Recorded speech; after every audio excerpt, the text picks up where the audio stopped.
الحمدللہ وحدہ والصلاة والسلام علی من لا نبی بعدہ۔ پانچواں آدھا اور چھٹا پڑھا گیا، تفصیلی مضامین کا خلاصہ ہے۔ پانچویں آدھے کا خلاصہ کل ہو گیا تھا، اگلے پانچویں آدھے میں ہے اے مسلمانوں، حاجی ریاض صاحب، اے مسلمانوں تمہیں کیا ہو گیا؟ طارق صاحب، مسلمانوں تمہیں کیا ہو گیا؟ تم منافقوں کے بارے دو رائے کیوں رکھتے ہو؟ مسلمانوں کی منافقوں کے بارے دو رائے تھی، ایک نرمی برتنے کی اور ایک سختی۔ فرمایا منافقوں کے بارے سختی برتو۔ منافقوں کے کردار میں ہمیشہ جو اوپر سے مسلمان کہلاتے ہیں، مسلمانوں سے ہمدردی کرتے ہیں، اندر سے جڑیں کاٹتے ہیں، کافروں کے یار ہوتے ہیں، مسلمانوں سے غداریاں کرتے ہیں۔ عموماً اس وقت امت مسلمہ کی جو لیڈرشپ ہے اس کا کردار کچھ ایسا ہی ہے، وہ کافروں کے وفادار زیادہ ہیں اور مسلمانوں کی جان مال عزت کے تحفظ کے ذمہ دار کم۔ فرمایا ایسوں کے کردار کے بارے میں محتاط رہو۔ منافقانہ کردار گلی کوچے سے لے کر اسمبلیوں تک امت مسلمہ کے لیے رسوائی کا ذریعہ بن، امت کی بہن بیٹیوں کی عزتوں کا سودے کا ذریعہ بن۔ یہ بغلی سانپ ہوتے ہیں۔ قرآن مجید نے آج بھی پانچویں پارے کیا فرمایا، ان المنافقین فی الدرک الاسفل من النار، بہت زیادہ مذمت کی منافقوں، دوزخ میں سب سے نیچے ہی ہوں۔ ایک عقیدے کا منافق ہے کہ زبان پر اسلام ہے اندر کفر، ایک عمل کا منافق ہوتا ہے۔ عقیدے کے منافق تو گنے چنے تھے، دھیان دے، عمل کے منافق ان گنت۔ بدقسمتی سے ہم سب کو بھی قرآن مجید کی آواز سنتے ہوئے اپنا محاسبہ بھی کرنا چاہیے۔ ہم عموماً ہر ایک کے منہ پر اس کی خوشامد کرتے ہیں اور پیٹھ پیچھے ہم اس سے مخلص نہیں ہوتے، حتیٰ کہ بدقسمتی سے جس امام کے پیچھے نمازیں پڑھتے ہیں بہت کم مخلص ہوتے ہیں۔ ہماری ماں کا باپ کا جنازہ جس نے پڑھایا ہو، ہم بیمار ڈاکٹر لا علاج کہہ دیں تو جن کی دعاؤں کے متمنی ہوں، بدقسمتی سے پھر بھی اکثر ہماری یہودیوں اور ہندوؤں کی طرف تلاشت کو کرو نہیں ہوگا، ہم ان کی کردار کسی شیطان کی نہیں کر رہے ہوگے، بغض ان سے رکھیں۔ ذرا سوچنے کی ضرورت ہے۔ قرآن مجید نے منافقوں کے بارے مسلمانوں کو دو رویہ اختیار کرنے سے سختی سے منع کیا۔ ایک چاند ہو کر منافقانہ رویوں کی مذمت کرو اور منافقوں کی پٹائی کرو اور ان کے ساتھ سختی سے نپٹو تاکہ منافق کو منافقت اختیار کرتے ہوئے ہزار بار سوچ رہو۔ اس کے بعد جہاد کی فضیلت ہے، توجہ دیں، چونکہ جب مسلمان جہاد چھوڑ دیتے ہیں تو مسلمانوں کے ملکی تحفظ اور مسلمانوں کے شاعر اسلام اور مسلمانوں کی بہن بیٹیوں کی عزت خطرے میں چلی جاتی۔ آج عافیہ یا غزہ کے مسلمانوں پر جو حالات ہیں یہ مجموعی طور پر امت مسلمہ کی جہاد چھوڑنے کی وجہ، ورنہ ہزار بار کافر سوچتا مسلمان کو چھیڑتے۔ جہاد کرو، جہاد کرو، اور آپس میں گروہ میں تقسیم ہوئے رہو گے تو تم جہاد نہیں کر سکتے۔ اتنے ہمارے آج معاشرے میں سیاسی اختلاف، ایک پارٹی دوسرے پارٹی کو نیچے کرنے کی اتنی کوشش کرتی، یہ ساری پارٹیاں اتنا مقابلہ کافروں کا کیوں نہیں؟ جتنا مسلک کے نام پر بریلوی دیوبندی اہل حدیث کے جھگڑے ہیں، ارے یہ تو گھر کے لوگ مسلمان ہیں، چھوٹے موٹے اختلاف کہاں نہیں ہوتے، ایک گھر میں بھائیوں کے بھی ہوتے ہیں، ان کو زیادہ دور نہ دو۔ بیت اللہ ہے، رسول اللہ ہے، کتاب اللہ ہے۔ یہ آپ نے انبر سے کبھی نہیں سنے ہوں گے بریلیوں کے اہل حدیثوں کے اور دیوبندیوں کے زیادہ بس ایک ہی بات ہوئی۔ قرآن حدیث کے اور مسائل تھوڑے ہیں، رفع دائر اونچی کرنے والے کی بھی ہو جائے گی، ایسا کرنے والے کی بھی ہو جائے گی، آمین کہنے والے کی بھی ہو جائے گی، آمین نہ کہنے والے کی ہو جائے گی۔ سارے پڑھ تو نماز ہی رہے ہیں، ارے نہ پڑھنے والوں کی فکر کرو جو پڑھتے ہی نہیں۔ اس لیے میں ایک بات کہنا چاہتا ہوں، وہ ائمہ جو اپنے فروعی مسائل میں امت کو الجھاتے ہیں اور وہ لیڈر جو آپس کے مسائل میں آپس میں ایک دوسرے کو نیچا کرنے پر ساری صلاحیتیں کھپاتے ہیں، کان کھول کے سن لینا، یہ جہالت سے کر رہے ہیں یا ارادے سے کر رہے ہیں، ان سے مسلمانوں کو نقصان ہی ہوگا، مسلمانوں کا عالمی سطح پر فائدہ نہیں۔ عالمی سطح پر عالمی سوچ چاہیے، آپس کا اتحاد چاہیے۔ گھر والے خود گھر میں لڑے ہوں گے تو باہر کے دشمن سے مقابلہ کیسے کریں؟ اللہ سمجھنے کی توفیق عطا فرمائے۔ دھیان دیجیے، جی ہاں، جہاد کی فضیلت بیان کی۔ جب جہاد ہوگا تو کافر ہزار بار سوچے گا مسلمانوں پر اٹیک کرتے۔ جب جہاد ہی کی دوسری ایک قسم ہجرت ہے، جہاد میں بھی سفر ہوتا ہے، ہجرت میں بھی سفر ہے، گھر بار چھوڑنا پڑتا، اپنا ملک بس باز بار چھوڑنا پڑتا۔ اور فرمایا کہ جس ملک میں کافروں کا زور ہو، اسلام پہ چلنا مشکل ہو، اس ملک اور اس خطے کو چھوڑ کر اس خطے اور محلے اور ملک اور صوبے میں چلے جاؤ جہاں اسلام پر چلنا آسان ہے۔ بعض حالات میں ہجرت فرض ہو جاتی ہے، بعض اوقات واجب ہے، عام حالات میں سنت ہے، اور گناہ چھوڑنے والا بھی مہاجر ہے۔ جب ہجرت کی اہمیت بیان ہوئی تو حمزہ بن قیس یاد ہے۔ کون؟ حمزہ بن قیس۔ حمزہ بن قیس یہ بوڑھا مسلمان تھا مکہ اور صاحب فراش کا مصر، اس نے فوراً جب ہجرت کی کہ آئی اللہ نے فرمایا تم ہجرت کیوں نہیں کرتے مسلمانوں، دارالکفر کو چھوڑتے کیوں، دارالاسلام کیوں نہیں جاتے؟ اللہ اگر تم نے ہجرت نہ کی تمہاری موت آگی کافروں کے ساتھ رہتے ہو، تمہارا ٹھکانہ جان لو۔ جب قرآن کی ایسی دھمکیاں آئیں آشمی صاحب تو مسلمان تھے، بوڑھا باپ صاحب فراش، نام یاد رکھنا جی محسن صاحب، اتنے دور سے آپ آتے ہیں، ڈی ایس سے آتے ہیں تراویح پڑھنے یا کھلے علاقے چھوڑ کر، ہیلو یہاں تک کڑیوں میں گاڑی بیر کڑی ہے، یہ زبیر صاحب دھرمپورے سے آتے ہیں، کوئی مسجد راستے میں نہیں جی، یہ بیٹھے یہ وہ ہر مستورے سے آتے ہیں، پتہ نہیں آپ کہاں سے بھی جا رہے آتے ہیں جی ہاں، اور سال بھر تو یہاں ڈیرہ اسماعیل خان کشمیر بلوچستان تھے، یہاں لوگ دین پڑھ رہے ہیں۔ یہ نظام الاسلام صرف بلے کی مسجد نہیں رہی، اس کا ملکی اور عالمی سطح پر تعارف، یہاں کا فیض کہاں کا جا رہا ہے۔ سوچیے لوگ ہنس کر کے آتے ہیں، کس لیے آتے ہیں جی، مشقت اٹھاتے ہیں۔ آپ لوگ بعض اوقات ان کے راستے بھی خراب کر دیتے ہیں، اور اگر کو کہہ دیں کہ تھوڑا بہت راستہ تو آگے آتے دوسری سے چلتے کیوں آ رہے ہیں، اپنے رویوں پہ نظر ثانی کرو، اور کچھ عرصے سے تو ہماری گلیوں کا حال ہی خستہ ہے۔ یہ ابھی میرا جو جوڑنے کا کچھ لوگوں کو ارادہ تو ہے، ساتھ دلا آگے برسات آ رہا، لیکن آپ اپنے احساس محسوس کیا کریں، کن کن خطوں سے آپ کے اس بندے میں لوگ دین سیکھ جاتے ہیں، اور آپ کو آسانی سے یہ موقع مجھے سے سیکھ قدر کیا۔ تو حسن صاحب اتنی دور سے بیماری کے ساتھ آئے اور پھر قرآن میں سمجھے، میں ذرا متوجہ کر رہا ہوں، توجہ ہے؟ حمزہ بن قیس واقعہ ذہنوں میں بٹھایا، بوڑھا مسلمان صاحب فراش، اللہ کا حکم آتا ہے کافروں کے ساتھ رہنا چھوڑو، مسلمانوں کے بعد جاؤ، مکہ سے مدینہ جاؤ۔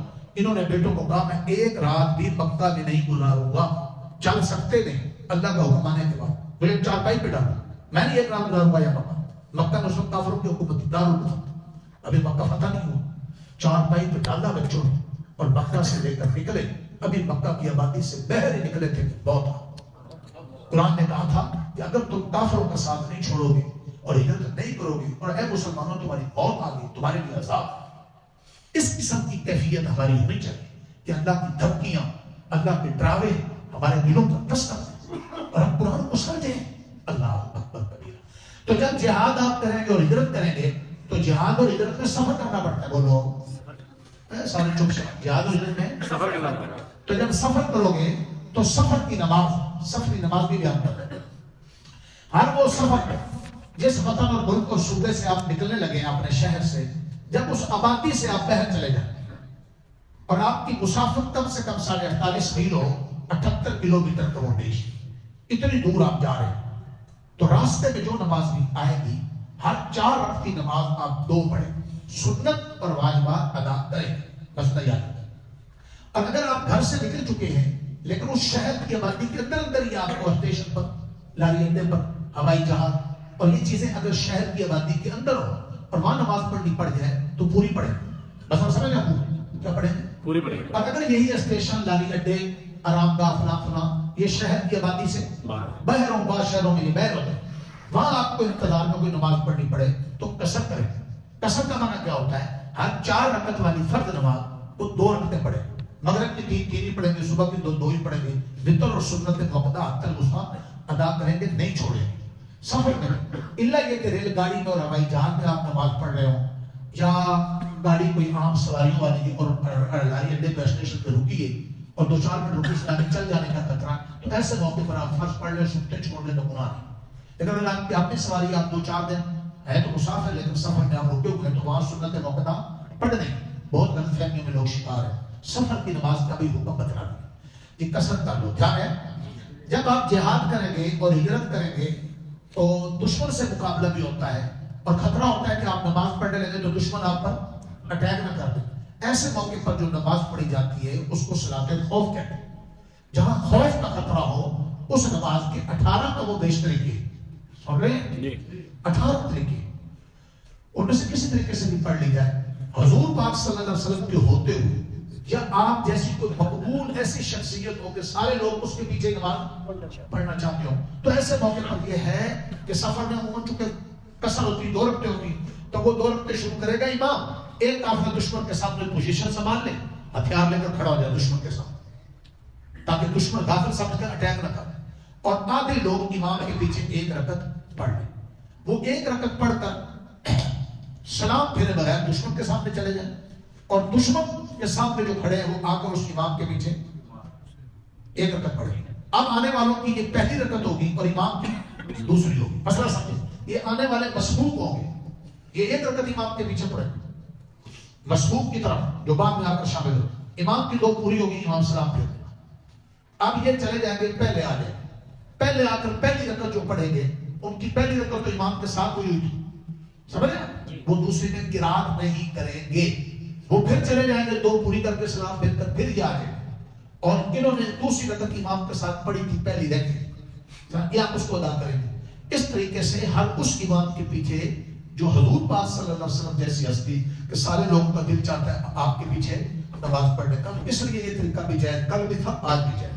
آج کل عموماً چونکہ آسانی اس لیے ہے کہ جب ایسی کبھی صورتحال ہو جائے تو کچھ لوگ دشمن کے مقابلے میں کھڑے ہو جائیں اور کچھ لوگ اگر اپنی نماز اپنے میں سے کسی کو اسے بہتر سمجھے امام بنائیں اور پوری نماز پڑھ لیں, اور وہ چلے جائیں دشمن کے سامنے ہتھیار سنبھالنے پوزیشن, اور جو دشمن کے سامنے ہے وہ آ کر اپنے میں سے کسی کو امام بنائے اور پوری پڑھ لیں. آسانی کس میں ہے؟ صلاۃ خوف, صلاۃ سفر, سفر کی نماز, خوف کی نماز, منافقوں کی مذمت. توجہ, آگے چلتے چلتے آخر میں یہ سورت 5ویں پارے میں, چونکہ کل سورۃ النساء چل رہی ہے اور کل میں نے بتایا تھا اس میں عورتوں کے حقوق ہیں, آخر میں پھر عورتوں کے حقوق کی تاکید ہے, اور بچوں کی جو کمزور ہوتے ہیں عموماً ان کے حق پابند کیے جاتے ہیں, ان کے حقوق ادا کرنے کی تاکید. آگے میرے بھائیوں سورۃ المائدہ شروع ہو جاتی ہے. سورۃ المائدہ, مائدہ مدنی سورت ہے, مدینہ حضور پاک کے مکہ سے مدینہ ہجرت کرنے کے بعد نازل ہوئی. ماں عائشہ فرماتی ہے مدنی صورتوں میں یہ آخر میں نازل ہونے والی, تقریباً احکام کے اعتبار سے, مسائل کے اعتبار سے سب سے آخر میں نازل ہونے والی سورت مائدہ. مائدہ عربی میں دسترخوان کو کہتے ہیں, توجہ ہے, مائدہ عربی میں دسترخوان. اس سورت کے آخر میں نزول دسترخوان کا ذکر ہے. قوم نے کہا تھا عیسیٰ علیہ السلام سے کہ آپ دعا کریں اللہ سے کہ آسمان سے دسترخوان نازل ہو, طرح طرح کے کھانے پر میوے ہوں. تو حضرت عیسیٰ کی درخواست کرنے پر اللہ نے ایسا دسترخوان نازل کیا تھا, اور اللہ نے کہا کہ جب کسی کی منہ مانگی دعا میں قبول کر لوں اور پھر بھی کوئی ایمان نہ لائے تو پھر عذاب سخت ہوتا ہے, عذاب سخت ہوتا ہے. اس نزول مائدہ کا ذکر ہے, اس لیے سورت کو سورت مائدہ. اس سورت کے شروع میں اللہ تعالیٰ نے جو ایک خاص حکم دیا ہے وہ یہ ہے کہ آپ نے معاہدوں کو, وعدوں کو پورا کیا. خواہ کوئی وعدہ اور معاہدہ بندوں سے کرو, خواہ کوئی وعدہ اور معاہدہ اللہ سے کرو, اس کو پورا. اگر تم وعدے پورے نہیں کرو گے تو اس کا انجام اچھا نہیں. ہم سارے کے سارے ایک وعدہ اللہ سے کر چکے, ساری انسانیت. حضرت آدم کی پشت سے اللہ تعالیٰ نے قیامت تک جتنے انسانوں کو پیدا کرنا تھا چونٹیوں کی شکل میں, حضرت آدم کی پشت پر اللہ نے اپنی شان کے مطابق ہاتھ مارا, چونٹیوں کی شکل میں چھوٹے چھوٹے چھوٹے چھوٹے چھوٹے قیامت تک پیدا ہونے والے جنرل, جج, چودھری, حاجی, پڑھے لکھے, پڑھے, سارے جتنا نے پیدا ہو. اور اللہ نے سب کے روحوں سے سوال کیا لست بربکم, کیا میں تمہارا پروردگار پالنے والا مالک خالق نہیں ہوں؟ ساری روح حیران کہ پہلا سوال ہے, آج تک سوال تو کوئی ہوا نہیں. سب سے پہلے نبی پاک کی روح نے جواب دیا, بلا کیوں نہیں, اے اللہ آپ کے ہمارے خالق مالک اور رازق. حضور پاک نے جب جواب دیا تو حضور پاک کی روح کو دیکھ کر میری اور آپ اور سارے انسانوں کی روح نے یہی جواب دیا. اس لیے حضور پاک معلم کائنات کہلاتے ہیں, ساری انسانیت کے معلم, چونکہ ساری انسانیت کے لیے جو سب سے پہلا اللہ کی طرف سے سوال تھا اس کا جواب کس کی روح نے دیا؟ حضور پاک کی روح. ہر نبی نے اپنی امت کو اپنے زمانے میں آ کر اس وعدے کو یاد دلایا کہ دیکھو تم اپنے رب سے کیا کر کے آئے ہو, اس کی تفصیلات بتائیں. تو اب جب ہم رب وعدہ کر کے آیا کہ ہمارا پروردگار کون ہے اللہ, تو کاروبار ملازمت نوکری ضرور کریں اسباب کے درجے میں, اپنے کاروبار ملازمت نوکری کو اپنا رازق نہ جانیں کہ ان کی خاطر حرام کام کرنے لگ جائیں یا نماز روزہ چھوڑیں. جی یہ بڑی سخت غلطی. تو IMF اور ورلڈ بینک پر آپ یقین مت رکھیں کہ اگر وہ قرضے نہیں دیں گے سودی تو ہم کیسے چلیں گے. جی سود سے توبہ کر لو, بائی کاٹ کر لو, اپنی عیاشیاں ذرا کم کرو نا, للے تللے وہ تو جو کہ تو چلتے ہیں. تو انشاءاللہ سارا نظام چلے گا. سن رہے ہو؟ سو رہے ہو؟ جی. آپ اپنے بچوں کو دین نہیں پڑھاتے، پتہ کیوں؟ قوم کو دھوکہ. دین پڑھائے گئے تو پھر یہ قوم کے چندوں سے پڑھیں. میں آپ سے پوچھنا چاہتا ہوں، آپ کے چیف جسٹس کا، آرمی چیف کا، آپ کے سرکاری افسر کا، آپ کے اسٹیبلشمنٹ کا، آپ کے تمام وزیروں کی تنخواہیں اور ڈی اے پیٹرول سارا، اور ان کی پنشنیں اور ان کی کوٹیاں اور ان کے پلاٹ اور ان کے بنگلے قوم کے چندے سے. آپ نہیں بولیں گے تو تم کو کسی کا ماما، کسی کا بھتیجا، خواب تو دیکھتے ہیں کوئی بھی نہ ہو تو کوش بن جائے. یہ سارے کیا ہیں؟ قوم کے چندے سے. بولو مولوی صاحب، قوم کے. ارے پھر اس میں وہ چندے بھی ہیں جو جبری بھی ہیں. ٹیکس تو حقیقت میں کافروں کے لیے ہوتے ہیں، مسلمانوں کے لیے تو زکات ہوتی ہے. کافر اگر مسلمانوں کے تابع ہو کے رہیں، مسلمان حکومتوں کی ضرورتیں پوری کریں تو ان سے کیا وصول کریں؟ اب تماچے لگے کہ ہم نے زکات کی شرط دیا نہیں، صحیح ڈنڈی ہماری اللہ نے ٹیکس میں چکر کے رکھا. تو قوم کے جبری ٹیکس ٹیلی فون کے بلوں میں، موبائل میں آپ کارڈ ڈلوائیں، بیلنس ڈلوائیں تو کٹتے ہیں کیسے؟ یہ کٹ کٹ کر ہر شہری کے جی محمد اکرم کے ٹیکس سے تمہارا سب سے بڑا وزیر اور حکمران، اس کی تنخواہ اور ٹی ڈیوں میں میرا ٹیکس بھی جاتا ہے جو کہ بل میں بھی پے کرتا ہوں، لیکن میرے پر تو تمہارے کسی وزیر جج کا کوئی ٹیکس نہیں لگتا. تم اہل علاقہ مسجد میں کتنا فنڈ دیتے ہو؟ اس میں سے کتنوں کی ہم تنخواہیں دیں گے؟ مسجد مدرسے میں اندر بتلائیں اسے آپ کے 25-30 ہزار عالم اللہ کے تعاون سے مسجد کے بل دوں گا یا میں عبد الرحمان کی اپنی تنخواہ دوں گا؟ کتنی دو گے؟ کبھی سوچو تسی راضی تو آؤ. یہ دھوکے ہیں. بھائی ہمارا بچہ عالم بن جائے گا، دین پڑھ جائے گا، کیا ہوگا؟ سارے تو ٹیکسوں سے چل رہے ہیں اور جبری ٹیکس ہے اور پھر پنشنیں ہوتی. پھر عثمان گزار جیسے وزیر اعلیٰ جن کو پوچھتا ہی کوئی نہیں تھا، 40 گاڑیاں پروٹوکول کی آگے پیچھے جاتی، ان کے اندر پیٹرول کہاں سے ڈلتا ہے؟ یہاں سے روڈ ٹریفک جام ہو جاتی ہے تو گاڑی گزرتی ہے، کوئی نہ کوئی بڑا جا رہا ہوتا ہے ملک کے اور خون سب کے چوسنے والے سب کو بلیک کر دیتے ہیں. وجہ وہاں کیوں نہیں چھپتے؟ سب خواب دیکھتے ہیں کہ ہمارے بچے بھی اس پوسٹ پہ چلے جائیں. مسجد اور مدرسے کے اندر تو ہر نماز پڑھنے والا، چٹائی پر ہوا استعمال کرنے والا، پانی لینے والا بھی ہر ایک چندہ. میں آپ کا اٹھاؤں گا نہیں، لیکن آپ نے گریبان میں خود جھانک لینا، آپ نے سارے بھی چندہ دینا. مسجد مدرسے میں جو چند مخلص دیں گے اور مسلمان دیں گے اور وہ دیں گے جو نیک. ہر مسلمان دیتا جی. اور اس میں سودی بھی نہیں ہوتا. اور وہاں تو کافروں کے سودی قرضے لیتے ہو تم آئی ایم ورلڈ بینک، وہ نہیں تمہیں چھوٹے سود خوروں کے ساتھ اللہ کے لانے جانتے. اللہ کرے کہ اس قوم کی مت ماری ہوئی اس کو سمجھ آئے. ہم کسی احساس کمتری کا شکار نہیں. یاد رکھیے الحمدللہ کبھی میری گفتگو کو آپ نے محسوس کیا ہو کہ میں احساس کمتری سے بات کر رہا ہوں؟ نہیں. اللہ کی فضل سے، اللہ کی توفیق سے ہم محبت ضرور کرتے ہیں امیر غریب سے. آپ بڑے سے بڑے کسی پھرنے کام کو لائیں، میں 2 منٹ کے اندر اس کی اوقات اور اس کی حیثیت بتلا دوں گا. تم کام کیسے نکلا تمہاری کون سی زندگی؟ نہ تم سے بیویاں کنٹرول میں، نہ تم سے بچے کنٹرول میں، نہ تمہارا جوتا لایا ہوا پسند ہوتا ہے، نہ کوئی سبزی پسند ہوتا ہے. تم کون سا نظام دیا پھر؟ محمد مصطفیٰ کی چوکٹ پر آ جاؤ، قرآن مجید کو نصاب زندگی بنا لو. خدا کی قسم دنیا میں عزت سے جیو گے، مرو گے تو فرشتے تمہارا استقبال کریں گے. تمہارے اپنے جلے جو تمہارا جنازہ پڑھیں گے. نہ جانے پوری دنیا سے کہاں سے لوگ اٹھ کر تمہارے جنازے میں شریک ہوں گے اور تمہیں غسل دینے کے لیے فرشتے بھی آئیں. تاریخ میں ایسا ہوا ہے. اور 70,000 سال بن معاذ کے جنازے میں فرشتے ہوں گے. اللہ مجھے اور آپ کو سمجھنے کی توفیق عطا فرمائے. کیونکہ غلام ہیں اور ذہنوں میں غلامی ہے تو ہر وقت شیطان کے غلام، نفس کے غلام، IMF کے غلام، ورلڈ بینک کے غلام. اگر ہم نہیں لیں گے ملک کیسے چلے گا؟ اچھا پتھر والے زمانے میں چلے جائیں گے. بکواس کرتے کرتے وہ ایک بیر سے ہاتھ اٹھے چیکن سارے بھر کر لے گیا. ریڈی میڈ آتے ہیں یا مسلط ہو جاتے ہیں اور پھر وہاں سے واپس چلے جاتے ہیں اور اس کی 2 بیٹیاں آپس میں جدال میں لڑ رہی ہیں اور بیٹا کینسر میں مر گیا اور اس کے منہ سے رالیں ٹپک رہی ہیں. کوئی پرسان حال نہیں. یہ تمہارے وزیر اعظم کا اور جو اپنی غلطی کو چمڑی کرنے والا تھا اس کا آخری انجام بھی آپ نے دیکھا.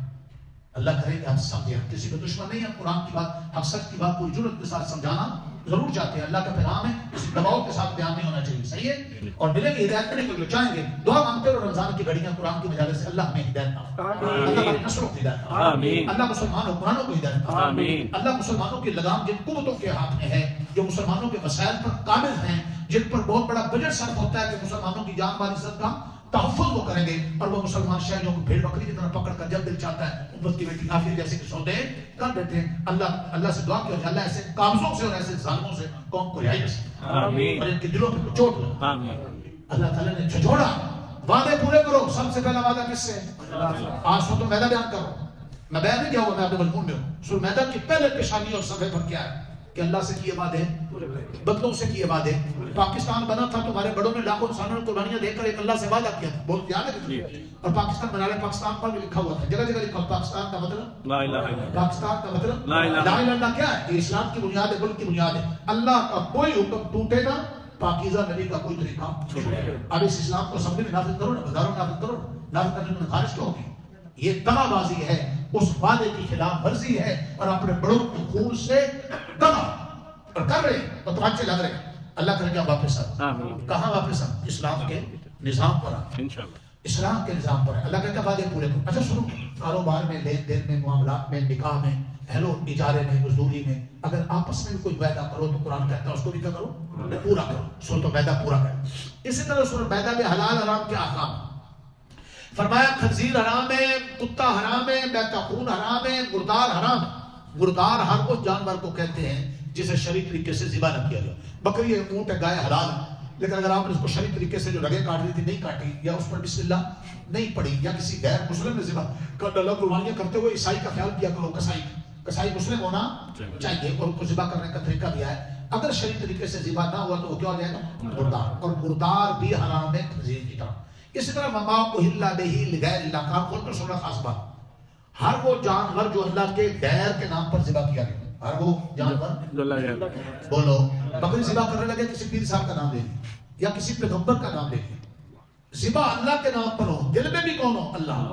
ذبح کرنے کے بعد اس کا ثواب آپ نبی علیہ السلام کو پہنچائیں، سارے نبیوں کو پہنچائیں، بولو اپنے بننے والوں کو پہنچائیں، ٹھیک۔ اسی طرح بعض لوگ دیگیں دیتے ہیں اللہ کے غیر کے نام، اور بعض لوگ اس قسم کے چاول گھر میں بلے سے آجے بڑے شوق سے کھاتے ہیں۔ جی میں ایک جگہ بیٹھا تھا، وہ والے ساتھی کے اتفاق سے میرے بیٹھے ان کے گھر زردے کے چاول میرے پاس بیٹھے، اور جو لے کر آیا اندر بادام اسلامی وہ لے کر آیا، تو انہوں نے کہا کہ کیسے؟ انہوں نے آج کہا کہ ہم نے فلاں کے نام کا ختم کیا، اللہ کے غیر کا نام لیا، تو یہ اس نے رکھ لیے، تو یہ خود بھی بچے کھانے لگے، بادام سنتا لیتے تھے، مجھے کہتے ہیں مجھے بھی کھاؤ۔ میں نے کہا یہ وہ کھانا ہے جس کے بارے رب نے سورۃ المیدہ میں کہا ہے کہ وما اہل بہ لغیر اللہ، اور ہر وہ دیگ جو اللہ کے غیر کے نام پر ہو، یہ اللہ کے نام تو ہونا چاہیے۔ اور علماء نے کہا مفسرین نے ایسا کھانا تو مرغیوں کو نہیں ڈال سکتے، بکریوں کو نہیں، تو بچوں کو کھلاتے۔ ہاں ایسا کھانا غیر اللہ کے نام کا پڑا ہو تو مرغی کتا خود آ کر کھا جائے تو وہ گنہگار نہیں ہے، وہ مکلف نہیں۔ تم انسان اگر اپنے ہاتھ سے ڈالو گے تو تم کیا ہو؟ گنہگار۔ اور آج کا مسلمان وہ غیر اللہ کے نام کی چیزیں بچوں کو کھلاتا ہے، اور پھر کہتے ہیں میرے بچے نمازی کیوں؟ ہم کہتے ہوتے نہیں، گھر میں خون کے چھینٹے آتے ہیں، جن آتے ہیں، دوڑنے خواب آتے ہیں، تو اور تمہارے گھر فرشتوں نا کام تمہارے کیسے؟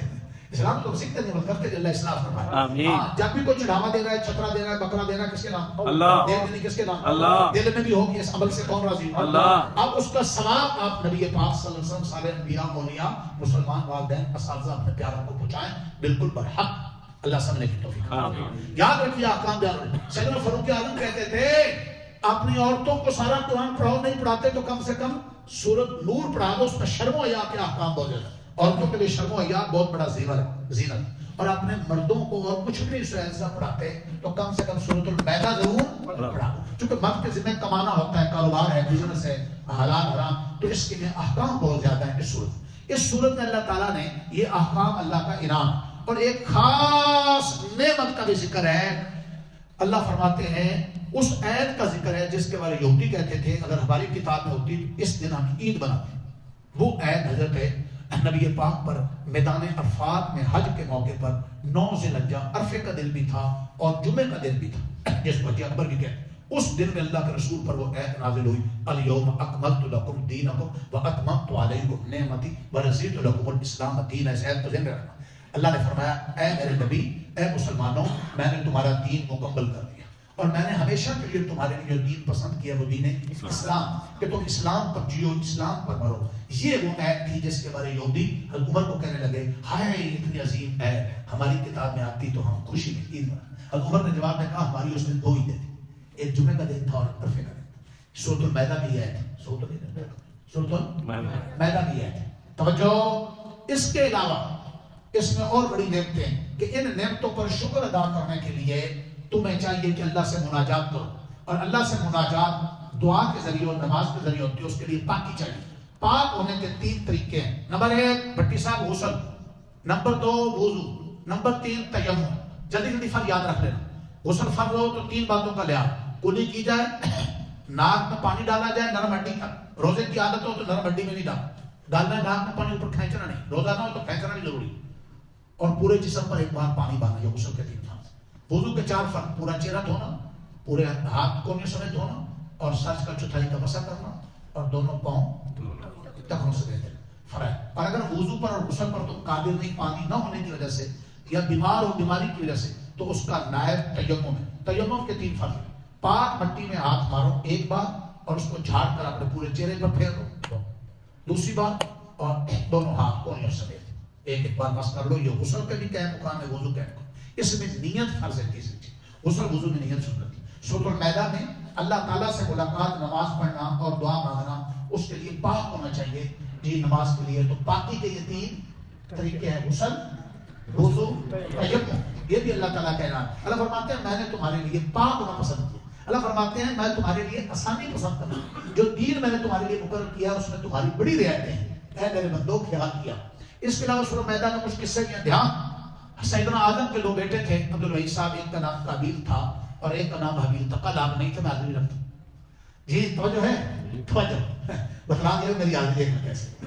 ہاں جی انشاءاللہ میری یاد کرتی ساری. یہ 2 بیٹے تھے حابیل اور قابیل. نے دیکھو قابیل کے نکاح میں آنے والی عورت کے مقابلے میں جو حابیل کے نکاح میں آنے والی تھی وہ قدر حسین. قابیل کو حسد ہو گئی, جیلس ہو گئی.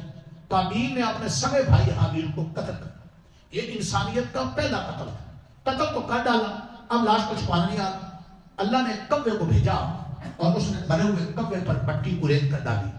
اس سے قابیل کو سمجھ آئی کہ لاش کیسے چھپانی. اللہ نے ایک پیغام دیا کہ جب انسان انسانیت چھوڑ دے تو پھر یہ جانور اور پرندوں سے کیا ہو. اور ایک بات اور سمجھا دی کہ جب دین انسان کی زندگی میں نہ ہو تو پھر سگے بھائی بھی بھائیوں کے قاتل بن جاتے, پھر بھائی بھی بھائیوں کے دشمن بن جاتے. حضرت یوسف کے بھائیوں نے تو کہاں کنویں جا کر پھینکا. اور یوسف میں دین تھا اور وہ دین کی وجہ سے جیل میں بھی پیر و مرشد بن گئے, جیل والے سارے مرید ہو گئے. اور دین کی وجہ سے جب مصر کے بادشاہ بنے تو وہی بھائی گھرے کی تنگی کی وجہ سے جب یوسف کے سامنے آئے تو یوسف نے ایک ہی بات کہی, لا تثریب علیکم اليوم, میں نے تمہیں معاف کیا جو کچھ بھی تمہیں دے سکی. بھائیوں نے کیا کیا تھا, یوسف علیہ السلام نے کیا کیا. فرق کس چیز کا تھا, دین کا خوف خدا. دین بڑی چیز ہے. اگر اللہ کا خوف اور دین ہوتا ہے تو خاندان کا نہیں دور کا بھی ہے وہ بھی تمہاری ہمدردی کرے گا. اور اگر دین نکل گیا دنیا کی, خدا کی قسم, بھائی بھائی کا قاتل ہے اور بیٹا باپ کا قاتل بن جاتا ہے. دن برات بہت مثالیں آپ کے سامنے سورۃ مائدہ کی ہے. اس کے بعد اللہ تعالیٰ اس سورت کے آخر میں توجہ فرماتا ہے کہ یہ جو 3 طبقے ہیں تمہارے دشمن ہیں. ادھر دیکھیں, یہودی, مشرک, عیسائی. اور منافقوں کے پیچھے زیادہ مذمت, تھوڑا سا تذکرہ یا منافقوں کا بھی, یہ سب تمہارے دشمن. اللہ نے ان سارے طبقوں کا ذکر کرتے ہوئے ان کے اندر جو ہے مسلمانوں تمہارا بغض اور دشمنی ہے وہ چھپی ہوئی بہت زیادہ ہے, کبھی کبھی ظاہر بھی ہو جاتی ہے. یہ آپس میں, یہ کافر دشمن آپس میں اختلاف ہونے کے باوجود اے مسلمانوں جب تمہارے مقابلے کی بات آتی ہے یہ آپس میں کیا ہو جاتے ہیں, ایک ہو جاتے ہیں. کاش اس وقت دنیا کے مسلم حکمران ان آیتوں کو سنیں اور بار بار سنیں. مسلمان اکٹھے نہیں ہیں کافروں کے مقابلے میں, کافر مسلمانوں کے مقابلے کرتے. اللہ فرماتے ہیں سب میں سب سے زیادہ دشمنی مسلمانوں کی یہودیوں میں. یہودی سب سے زیادہ دشمن, ان کے بعد دوسرے نمبر پر مشرک ہیں, تیسرے نمبر پر سب سے کم دشمنی مسلمانوں کی رکھنے والے عیسائی. وہ عیسائی جو اصلی نصارہ تھے, انجیل کتاب پر عمل کرتے. آج کے سبق میں 6 پارے میں بالکل آخر میں آیا ہے کہ یہ عیسائی یہودیوں کے مقابلے میں تمہارے کم دشمن کیوں ہیں. عیسائیوں میں عالم تھے, عیسائیوں میں کچھ درویش لوگ تھے. تو جس قوم میں بھی عالم اللہ والے ہوں اور اس قسم کی تعلیم اور علم کے حلقے لگتے ہوں اور قبر آخرت کی بات کانوں میں پڑتی ہو تو یاد رکھیے, محسوس ہو یا نہ ہو, کچھ نہ کچھ خرابیاں کم ہو جاتی ہیں اور کچھ نہ کچھ برائیاں چھوٹ جاتی ہیں, خوبیاں پیدا ہو جاتی. تو جو اصلی عیسائی تھے ان میں یہ چیز تھی اور ان میں تکبر نہیں تھا اور ان میں کچھ اچھے لوگ تھے جن کی وجہ سے اسلام سے, مسلمانوں سے ان کی دشمنی کچھ کم تھی. یہ ان عیسائیوں کی بات ہو رہی ہے جو اصل انجیل دین کے مطابق زندگی گزار. آج کل جو دنیا میں عیسائی ہیں وہ دہری ہیں, کہتے ہیں اپنے آپ کو عیسائی, وہ اپنا دین چھوڑ چکے ہیں, لا دین ہے, دہری ہیں, وہ یہودیوں سے کم نہیں ہیں. اللہ کرے کہ ہم سمجھیں, بار بار سمجھیں. یہ تھوڑی سی ہلکی سی جھلک ہوتی ہے, میں قرآن مجید سامنے رکھتا تو ہوں اور اگر میں کھول کر ایک کی تفسیر شروع کر دوں تو گھنٹے چاہیے. تو میں کوشش کرتا ہوں کہ بس جی پھر کھولے بغیر ہی کو تھوڑا دماغ یہ 15-20 منٹ آدھا گھنٹے میں تھوڑی سی سیری ہو سکتی ہے, ہم کو لیکن نہ ہونے سے بہتر ہے. اللہ تعالیٰ ہمیشہ قرآن کو سمجھنے کی, اسلام کو سمجھنے کی, اس کے مطابق آپ عمل کرنے کی. اللہ ہمیں, ہمارے حکمرانوں کو, سیاستدانوں کو, نوجوانوں کو, تاجروں کو, مزدوروں کو اللہ توفیق عطا فرمائے. یا اللہ سب دل تیرے قبضہ قدرت میں, سب کے دل ہدایت اور نیکی کی طرف پھیر. اے میرے اللہ ہمیں اپنی پناہ میں رکھ, آمین اے اللہ ہمیں پھسنے سے محفوظ فرما آمین اے اللہ قرآن مجید کی روزے کی علماء کی حفاظ کی شفاعت نصیب فرما آمین اے اللہ ہر طرف بھلانے کا بھٹکانے کا بہکانے کا سامان ہے یہ مساجد یہ مدارس یہ قرآن ایمان کے حلقے یہ علماء اللہ والے یا اللہ یہ آخری سہارا ہے جہاں ہمیں کچھ نہ کچھ حلال حرام کی جائز ناجائز کی حق سچ کی تعلیم ملتی ہے اللہ ہمیں ان کی قدر کرنے کی توفیق آمین اللہ ان مساجد مدارس اسلام کے قلعے ان کو قیامت تک آباد فرما آمین ان کو آباد کرنے والوں کو آباد فرما آمین ان کی ساری ضرورتیں پوری فرما آمین اے اللہ ہمارے ہر گھر کو ایمان قرآن کا مرکز بنا آمین اللہ ہمارے ہر فرد کی پریشانی دور آمین اللہ ہمارے یہ دوست جتنے بھی یہاں بیٹھے ہیں ان کی جو جائز نیک تمنائیں ہیں پوری